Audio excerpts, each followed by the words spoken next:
Kamakoti originals அன்பர்களுக்கு இந்த குரியக்கோ சுரங்காவின் பணிவான நமஸ்காரங்கள்.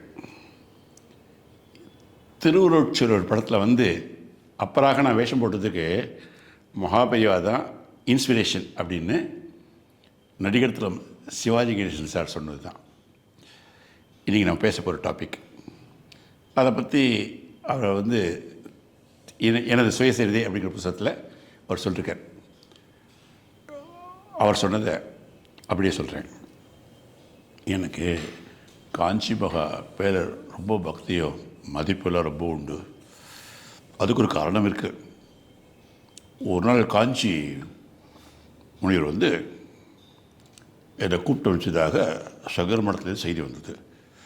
அவர் மயிலாப்பூரில் இருக்கிற மடத்தில் அங்கே இருந்தார். அப்போது அந்த மடம் கற்பகாம்பாள் கல்யாண மண்டபத்துக்கு பக்கத்தில் இருக்குன்னு நினைக்கிறேன்.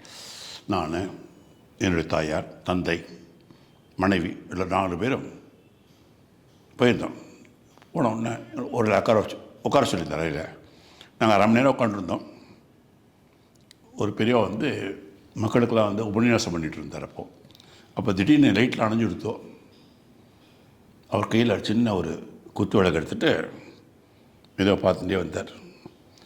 மெல்ல கீழே உட்காந்துட்டு கையை அப்படி புருவத்து மேலே வச்சுன்னு எங்களை பார்த்தார். என்னை பார்த்து, நீ தானே சிவாஜி கணேசன் அப்படின்னாரு. ஆமாங்கய்யா, நான் தான். உன் காலில் ஆசீர்வாதம் வாங்கிட்டேன். என் மனைவி பெற்றவர்கள்லாம் கூட வணங்கினாங்க. அப்போ அவர் உங்களை பார்த்துட்டு எனக்கு ரொம்ப சந்தோஷம், ரொம்ப திருப்தி. திருப்பதி போயிருந்தேன். அங்கே ஒரு யானை எனக்கு மாலை போட்டுது. யானை ரொம்ப என்ன இருக்கே, யாரோடது அப்படின்னேன். சிவாஜி கொடுத்தது அப்படின்னா. திருச்சிக்கு போனேன். அங்கே திருவண்ணா கோயிலுக்கு போனேன். அங்கேயும் ஒரு யானை மாலை போட்டது. யானை ரொம்ப அழகாக இருக்கே, யானை யாரோடது அப்படின்னேன். சிவாஜி கணேசன் கொடுத்தது அப்படின்னா.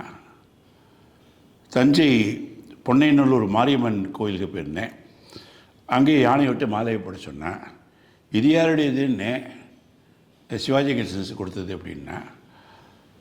நாட்டில் பணக்காரங்க நிறைய பேர் இருக்கா. அவள் பப்ளிசிட்டிக்காக சில கோயிலுக்கெல்லாம் பணம்லாம் நன்கொடையெல்லாம் கொடுப்பா.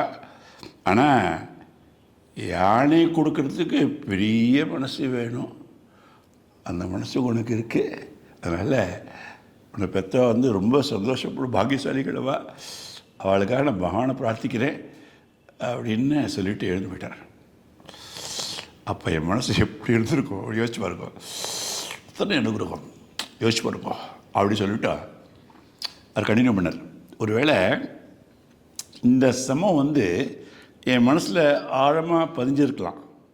பரமாச்சாரியர் அப்படி கூர்ந்து கவனிச்சிருக்கேன் இல்லையா? அப்போது அதுதான் அப்பராக நடித்தேன் இல்லையா திருவொற்றியூரில், அதில் பிரதிபலிச்சிருக்கோன்னு நினைக்கிறேன். அந்த ரிஃப்ளெக்ஷன் தான் நினைக்கிறேன், அதெல்லாம் தான் நினைக்கிறேன். அப்படி சொல்லியிருக்கார் அவர். மகா பெரியவா சரணம்.